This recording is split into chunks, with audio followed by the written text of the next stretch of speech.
My name is Rachel. And I'm Liv. And this is Shoes Off, Mics On, the podcast where we talk about our journey in All-Star Cheer. Today we're going to be talking about the training in cheer. Yeah. Stunts, tumbling, mental blocks. practices, kind of all things. Everything that goes into it. And we have our first Halloween decoration. Oh, yes. Here, let me show you. Can you see it? It's September 1st, so it's officially spooky season. I lost the lid, but he has a hat and he has horns.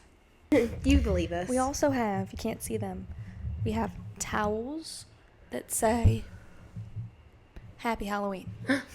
I don't even see those. Yeah. I love the spirit. Right. Someone went to TJ Maxx. Yeah. Clearly. All right. Okay. We're going to get into it.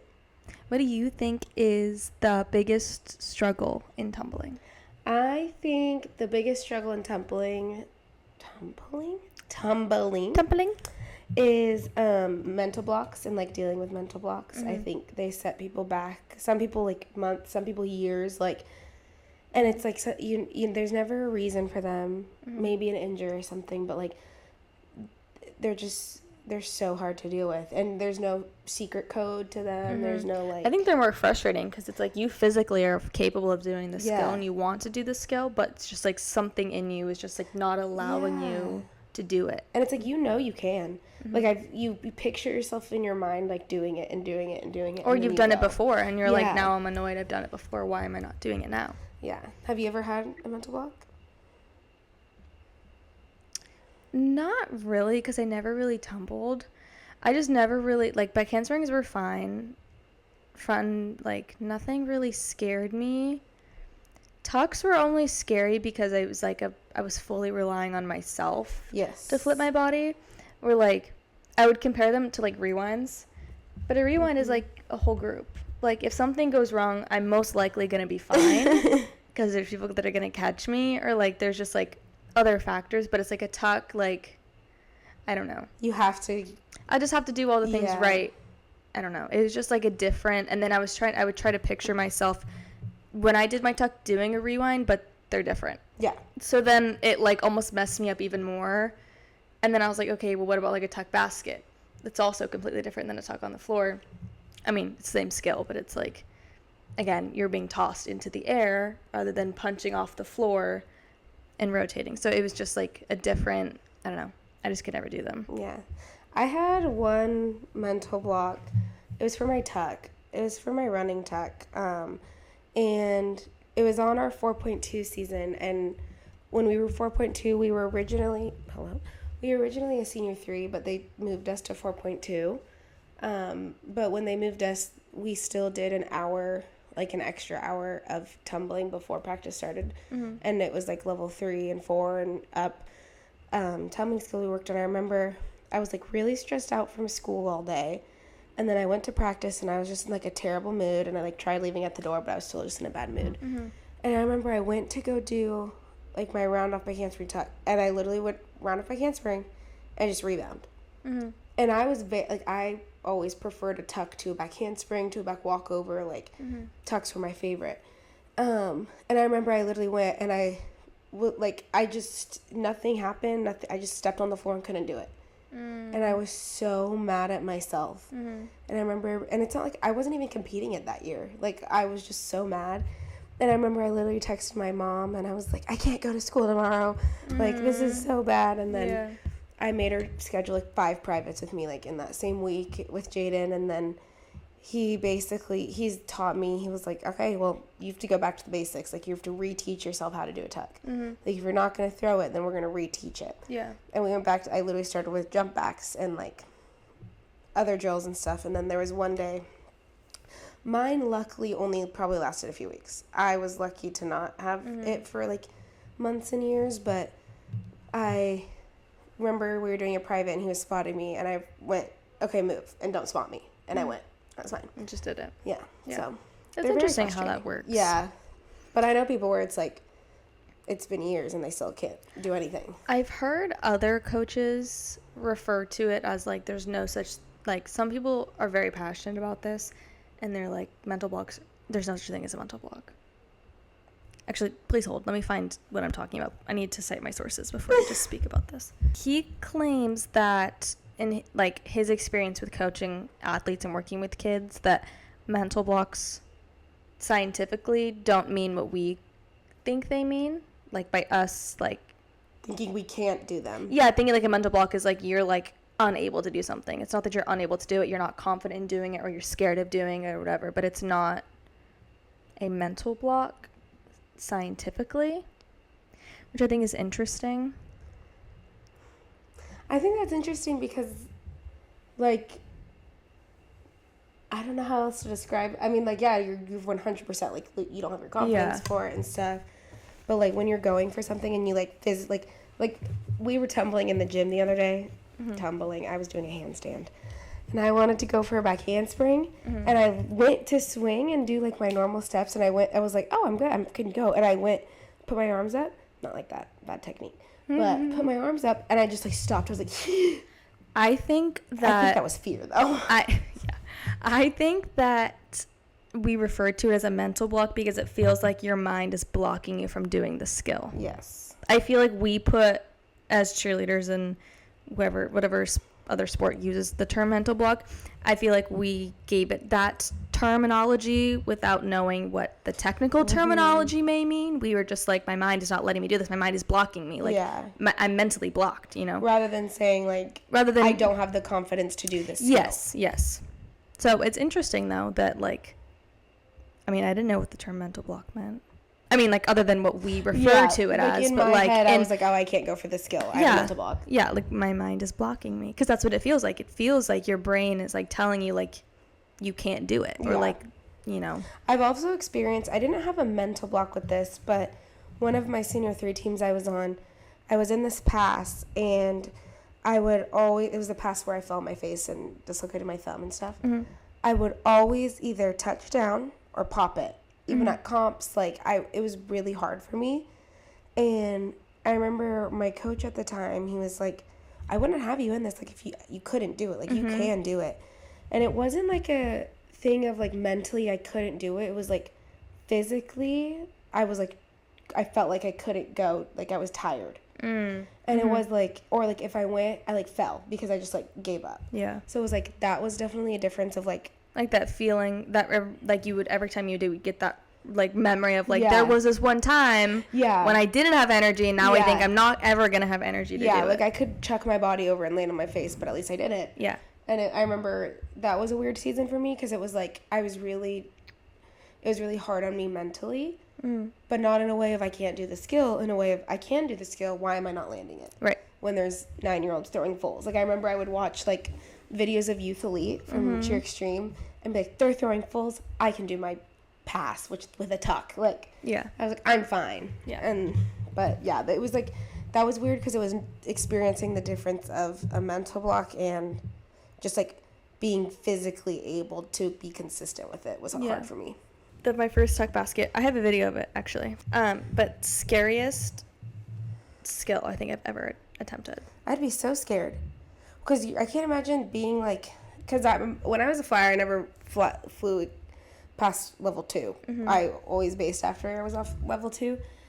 So I could, like, being upside down in the air is a terrifying concept. But that kick, I think baskets were just overall my scariest skill, like, generally speaking. Well, I think they're pretty terrifying. I remember watching Cheer, the Navarro show, and I remember Morgan saying whoever decided to take a girl and throw her 20 feet in the air and be able to catch her was crazy. Yeah. Like, and it's true. Yes.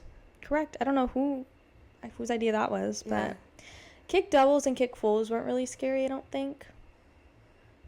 Because at least when you're doing a normal step, someone's always connected to you, whether it's your foot or your ankle or something. Yes. But baskets, there's this, like, 3 seconds where it's you in the air. Rewinds weren't scary. The concept of them scared me when it was like you need to go a little bit over your back spot. I was like, excuse me, what do you mean? But like you're attached like 99% of the time. The only thing you're not is when you're actually rotating, which like you're so focused on rotating that like you're not really thinking about it. Yeah. My first double down was pretty scary. Really? As I just like, Just, like, chucked goofy? and prayed. I was just Yeah. like, well, here we go. Yeah. And the I worst just, like, the worst thing with those is corkscrewed. if you just... Oh, it's not after Labor Day yet. I'm wearing white. Is that a bad thing? You're not supposed to wear white after Labor Day. What? Yeah. Why? What's the definition? I've never heard of that before. Really? Started during the Industrial Revolution. In those days, wearing white to work was not practical because of the dirt and dust. Okay, so someone lied to Olivia, and she just lied to all of us. No, it's true. The no white after Labor is an outdated fashion tradition, so it's not true anymore. The rule stemmed from wealthy New Yorkers who wore white during summer vacations and packed their white clothing away after the season, returning to the cities where dirt made white impractical. Oh, it's just a fashion stupid thing. Okay, so once again, It's fine. Olivia's a liar. I'm sorry, everybody. April Fools. She revokes her statement. Yeah, never mind. Wear wild you want. Do you have a favorite tumbling pass? I loved Watching or doing, either or. watching. I love watching. I would watch Angel Rice do them, but a kick double. Yeah, They're so cool. Yes. Like to get that high and be able to complete that is cool. And then I also just love to watch a whole section of a level 2 team doing like a standing back handspring all together with all their ankles together and like so pretty. Or like a back walkover, back handspring when their Yes. back walkovers are the exact same. Yeah, I love like any clean tumbling. Yeah. And then doing, I loved tucks. That was my thing. And then I liked layouts.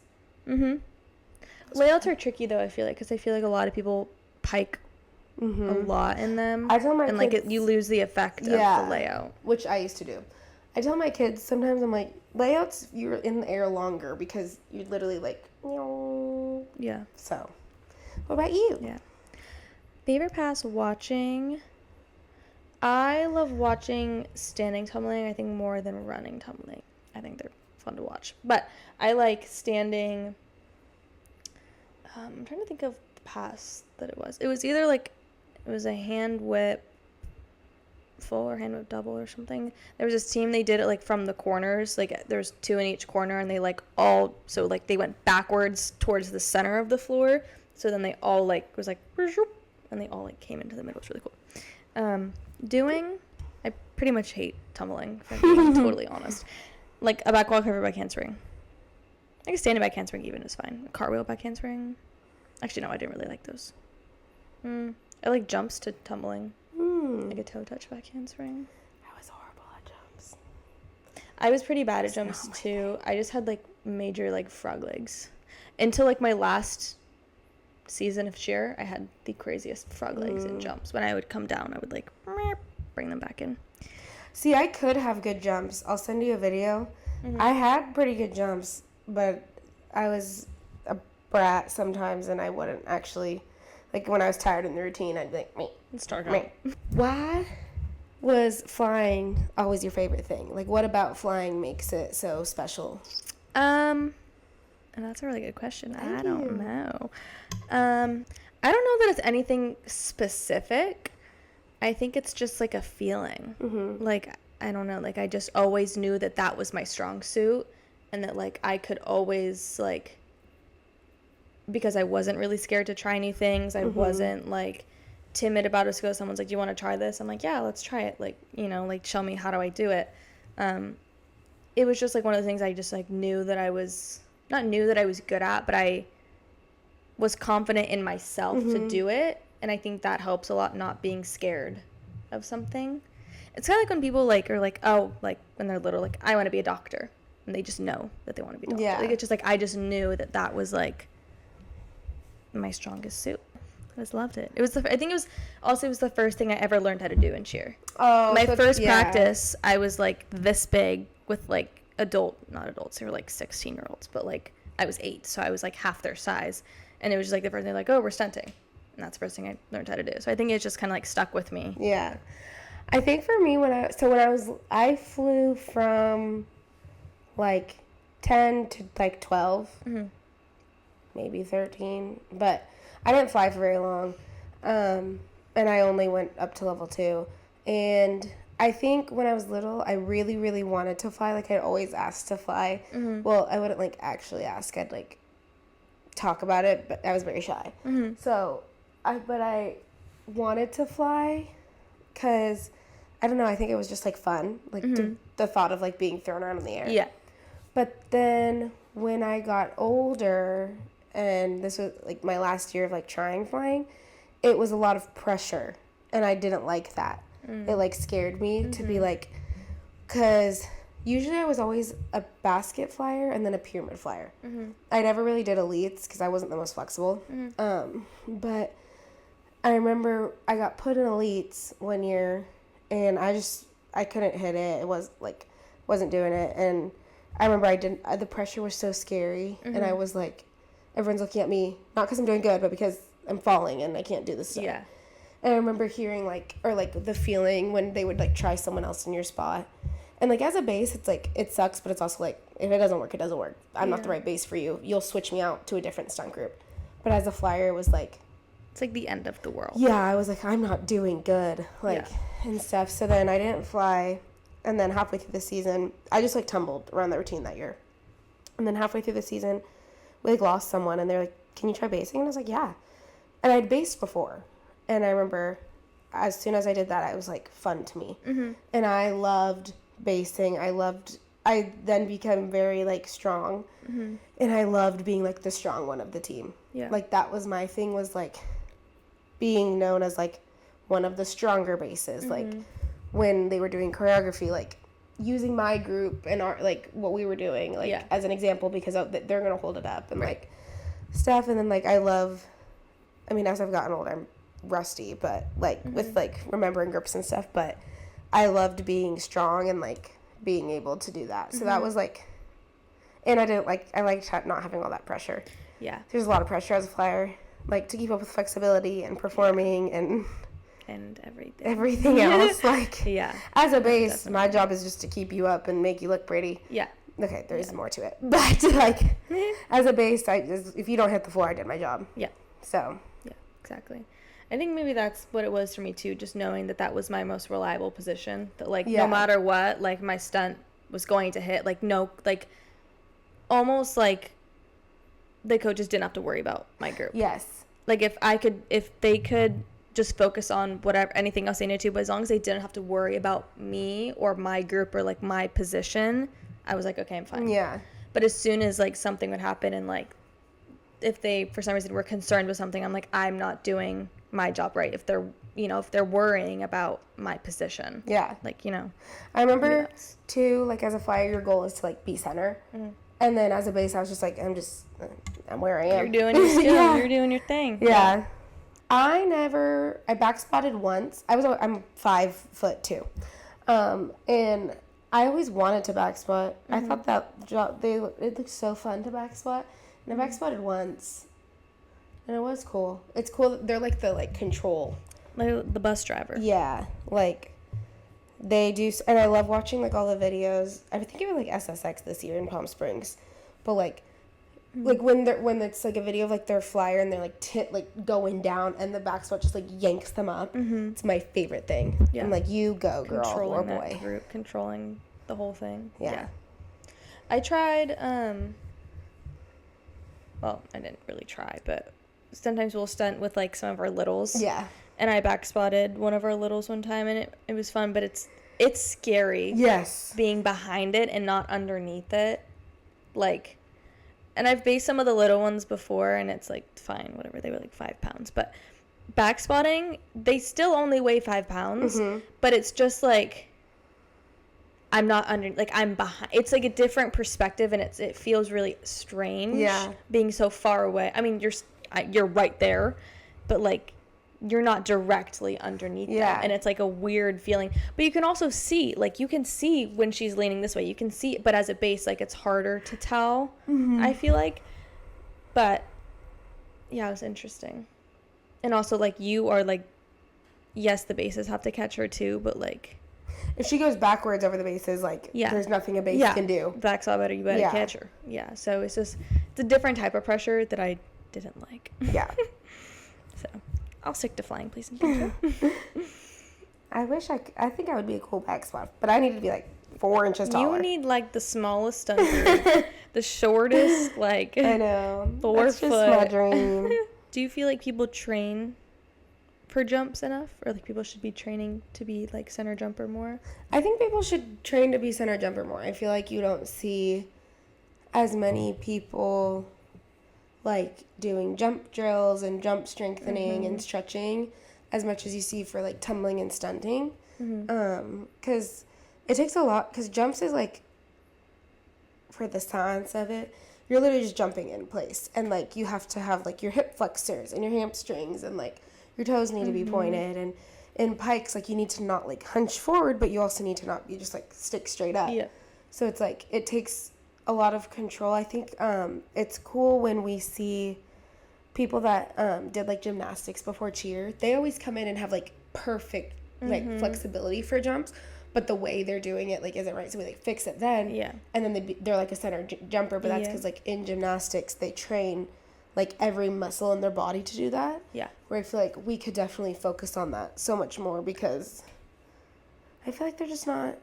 I feel like jumps are the forgotten skill. Yeah, well, because back in the day you had to do 5 in a row to like a tuck or something, so it was like you trained jumps more than you trained like stunts, because that was like the moment in your routine where you were like dead.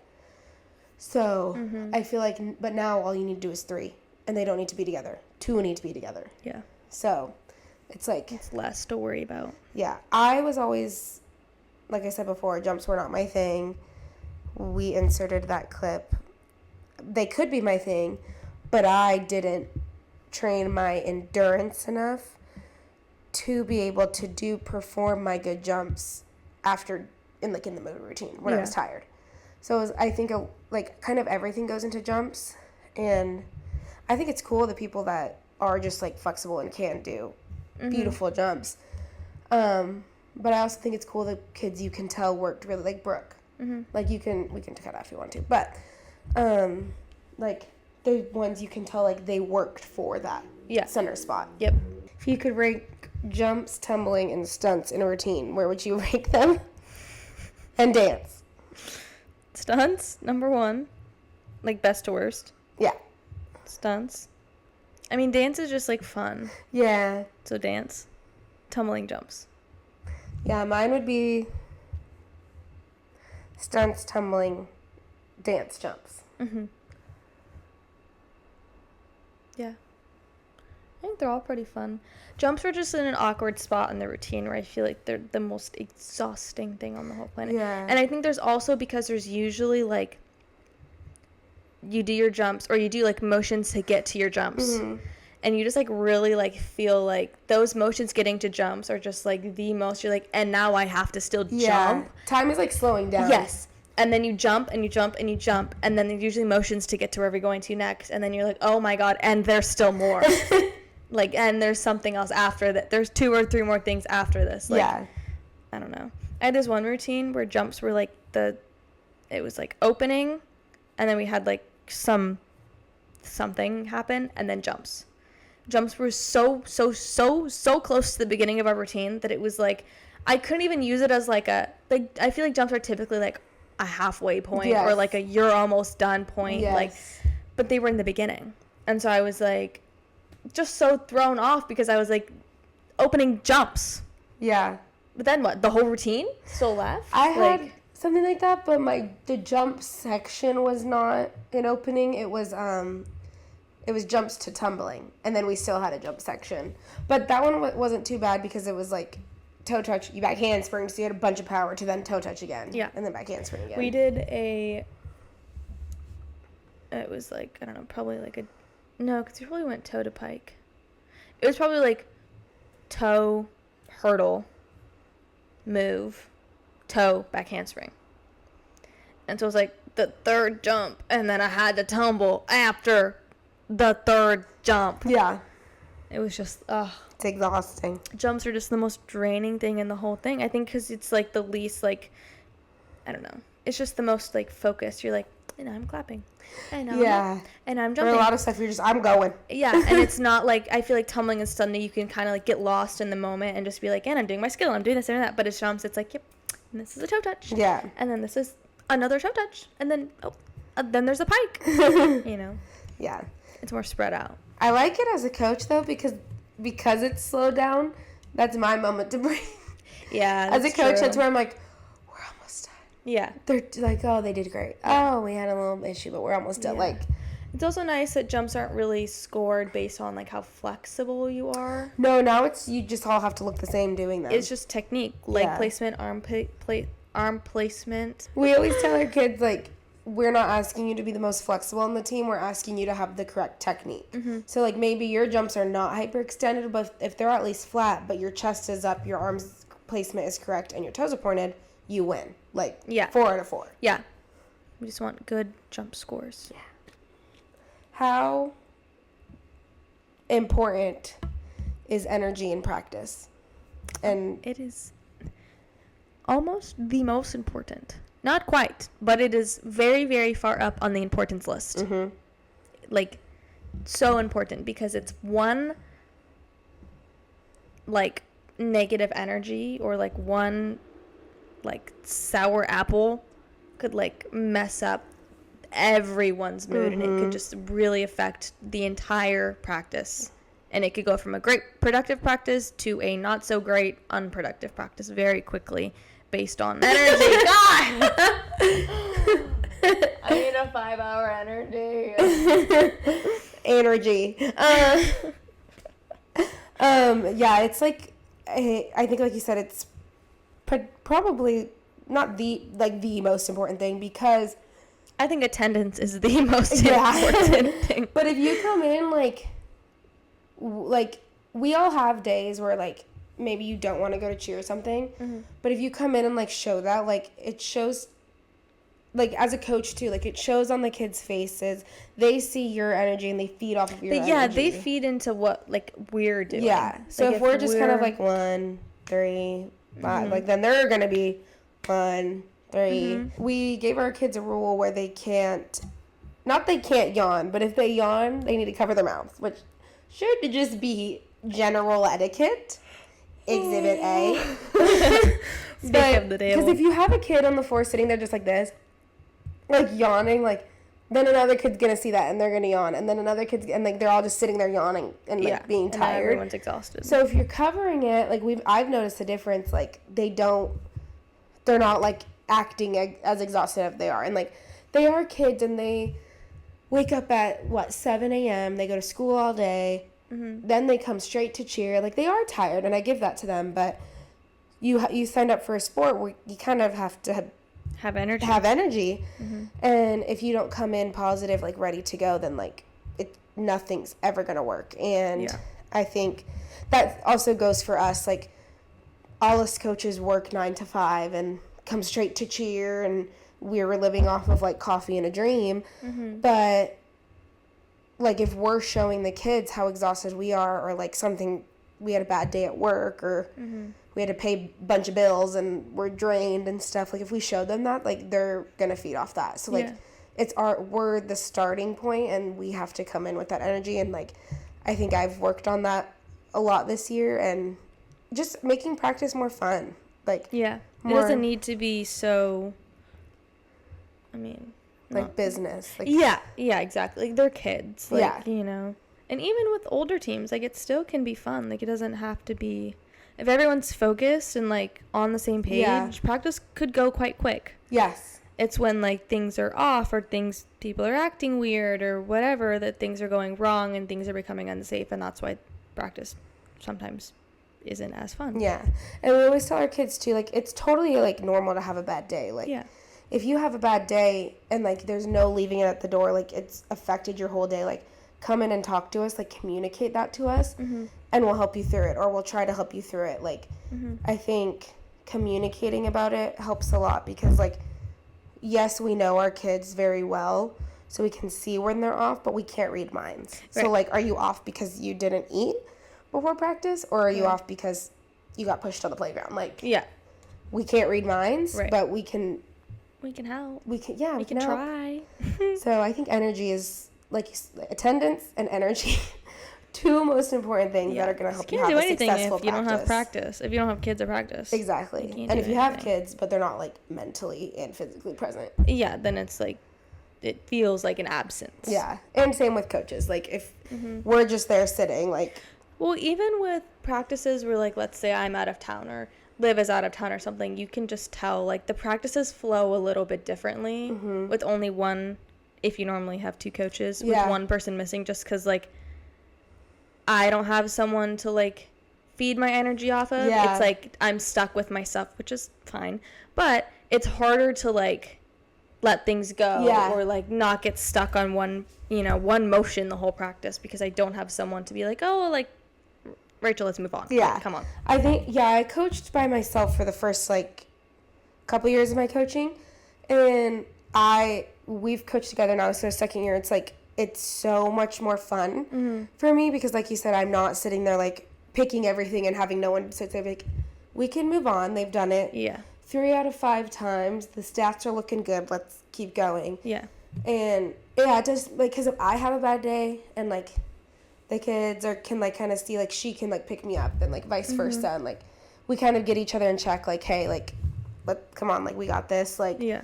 So it makes it a lot better. Yeah. I mean, and maybe not everyone can coach with someone. And, like, people who can, like, coach on their own and feed their own energy. Props like, to you. Yeah. I could never. Yeah. And I'm glad I've never had to experience that because I think I would be terrible if I had to coach an entire season by myself. Yeah. I just think I get so worked up on the little things that I, like, fail to see the big picture. Yeah. And I, like, focus on, like, is your thumb touching your pointer finger when you clean? Like, things like that. And I don't know how people do it. I'm impressed, but I'm envious. It's not for me, that's for sure. I will say I love the silent leaders. I have a soft spot for them. Like, the ones that, because obviously, like, in cheer, they have so many personalities, but the ones that are not the most outgoing, goofing off every practice, like, bouncing off the walls, tumbling with everyone, like, the ones that come in, do cheer, say hi to their friends, and go home. Like, I love, but, like, on the floor, you feel their presence, and, like, all the kids watch them, and all the kids, like, want to go ask them for their counts, and, like, but maybe they don't talk about TikTok and everything with each other, so it's like, I love and appreciate a silent leader. I love an outspoken leader it's like too. It's like a role model. Yes. Like, it's like they may not have the loudest voice, but, like, you still look up to them. Yeah. Regardless. So, yeah, we have one of those. Yeah.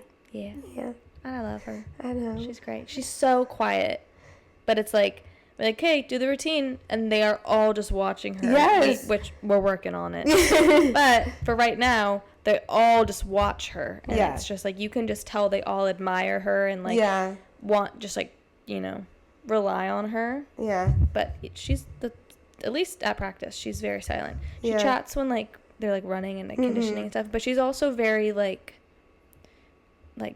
always tells them, like, you got it when you set up. Like, come on, sweet. Guys, we're almost there. When I coached Nini on my Lady Earth team, she was always a silent leader. And but, like, not in the same way as being as sweet. Cut that. But, like, in a way of, like, she wasn't besties with everyone, but when it came to her flyers, when it came to, like, she was in there, you're like, you got this. Yeah. No, Sally, this count is on this count, not that one. Right. Like, just, like, it shows that you're doing something right, because, like, there's the obvious kids that come in and, like, are always, like, saying a quote and saying, like, something and talking about their day at school. Being motivational. Yeah, and those ones are amazing, too, but the silent ones don't get enough appreciation. They don't get enough credit. They do a lot. They do. Yeah. Okay. We're gonna finish off with some myths and bust that myth. Yeah. Basically. The first one says cheer practice is just dancing and yelling. No. I will say I don't hear that. I remember being, like, a kid in school and hearing, like, cheer's not a sport. You're just dancing and, like, cheering with pom-poms. But I think as All-Star Cheer has gotten more, like, broadcasted and stuff, and, like, the Ryan meme and things have gone, and, like, cheer, everything. Yeah. I think it's gotten more popular that people do recognize it as a sport. Separate. Yeah, so I feel like, but, like, it's not just, like, there's I feel so like much. Traditionally it was obviously, like, pom-pom type cheer, but, yeah. I'm glad that it's now getting its All-Stars getting its own recognition, because there are a lot of, I mean, it can be misleading because, for example, the Dallas Cowboy cheerleaders. Yes. 99%, well, they don't stunt and they don't tumble. No. They do routines. They are dancers. And 99% of the people that I've seen that try out for Dallas Cowboy cheerleaders are not all-star cheerleaders. Typically, there are some, but... There are some. Typically, though, they have a very strong dance background. Yeah. So that can be misleading, because then there's also, like, a lot of collegiate teams now. Their cheer teams, they do stunt. Yes. And they compete, and they do, but sometimes there's split. Sometimes there's the sideline team, which is dancers and pom-poms. And then there's also their, their stunt team, which is going to be, they go to the competitions and stuff like that. So, but yeah. Myth number 2. Athletes always nail their skills. Okay. No. False. For so false. many reasons. One being, you don't just get a skill. No. There's progressions, and there's fails, and there's attempts. And then you land it. And then maybe you fall again. Yeah. So, no. That one's just Wrong. false. We're just going to move on. Incorrect. Stupid. 3. It's all about flexibility. No. No, but flexibility is Helpful. important. Yes. Obviously as a flyer, you have to pull flexibility. So, like, if you want to fly, kind of have to be flexible. But you can train it. The people that are born flexible are great. That's cool. But I feel like it was all, like, I would always hear girls be like, well, I'm not flexible, so I can't do it. Or I can't do cheer. Stretch, babe. Stretch. Like, strengthen. Yeah. And I was never the most, like, I can't do, right now, Lord knows. But, like, I could never do my left leg splits flat. Probably should have, but. Yeah. I was always naturally flexible. I'm probably not naturally. That's probably not the right term. But I was always more flexible on my right leg. Me too. That was my thing. Right leg heel stretch, right leg, and left leg back flexibility. But when I got into cheer and, like, actually, like, started, doing single leg stunts, you fly standing on your right leg. So I had to flex my left side. So my left side used to be terrible, and now my left side is my better side compared to my right. Oh, that's interesting. Yeah. So it's crazy how that works out. Yeah, my right's always better. Funny story. One time, Jaden, on my junior 2 team, he wanted to put me in pyramid. And I was in pyramid, but I was in the middle, so I was the bracer. I was like, ee. I was on 2 feet. And then he wanted to switch me the week of comp to a trick flyer. And he said, can I see your left leg heel stretch? I said, are you sure? I didn't say that. I thought it. He always makes fun of me because I was too shy. My left leg heel stretch was so funny. Oh, he kept you in it? Oh, he did. I think someone got hurt or something like happened to where I do it? couldn't. Yeah. Like he had no other choice. And it was literally, it was so funny. Competition days are fun and easy.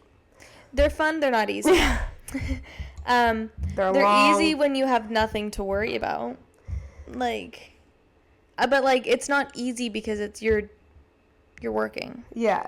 Like, I don't know how else to describe it, but it is a job. It's like a 16-hour day of walking on cement, sometimes, like, running back and forth because you stress about your team going on, then your team goes on, then you have to stress about getting your scores.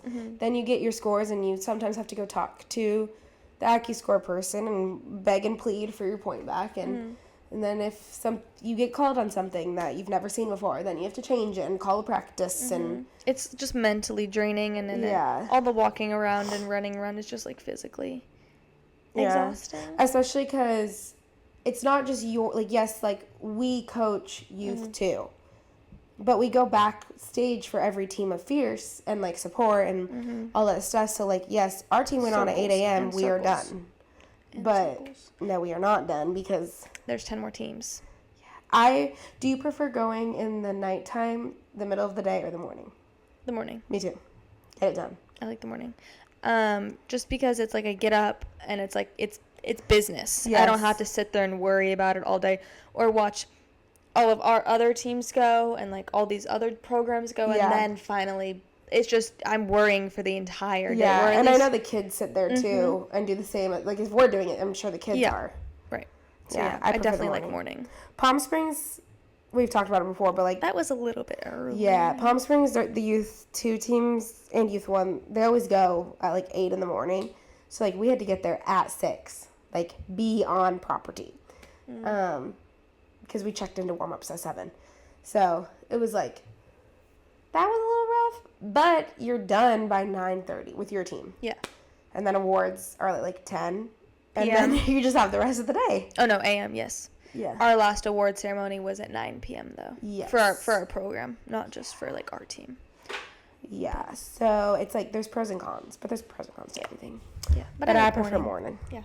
I like nighttime sometimes. No, I don't. That's a lie. I don't like nighttime. I like noon sometimes. That one's good. Where you like you get to watch a little bit of time. Like you don't have to like get up and stress, but like you don't wait so long. Yeah. I remember I never enjoyed when I was an athlete when the first team of our program would go like a Palm Springs moment, where one team would go super early, but then you didn't have to be ready until Like 5. 4 or 5 p.m. Yeah. Because I'm like, I want to get up and I want to start getting ready. And then I'm stressing all day about if I'm going to have enough time to start getting ready. And it's like all these time constraints of like, well, I need to watch this scene at this time, but then I still need this amount of time to get ready. But then so-and-so has to do my hair or my makeup. Like, it was just so much. Like, do I have time to go back to the room? Do I need to stay here? Do I need to bring everything with me at 6 a.m.? Like, I feel like there's so much more. I'd rather get up at 4 in the morning, get fully ready, and just be ready all day long. Yeah, where that is easier as a coach because you get to like leave something in the car. You don't have to worry about forgetting your cheer shoes or your bow or things like that. those were myths. Yeah, and they were all false. So I know. I hope you enjoyed those. Yeah. Well, thanks for listening. Make sure to like, comment, subscribe. Ask us anything you want to hear. Follow us on Instagram and TikTok. Listen on all streaming platforms. Yep. All right. We'll see you guys next week. Bye. Bye.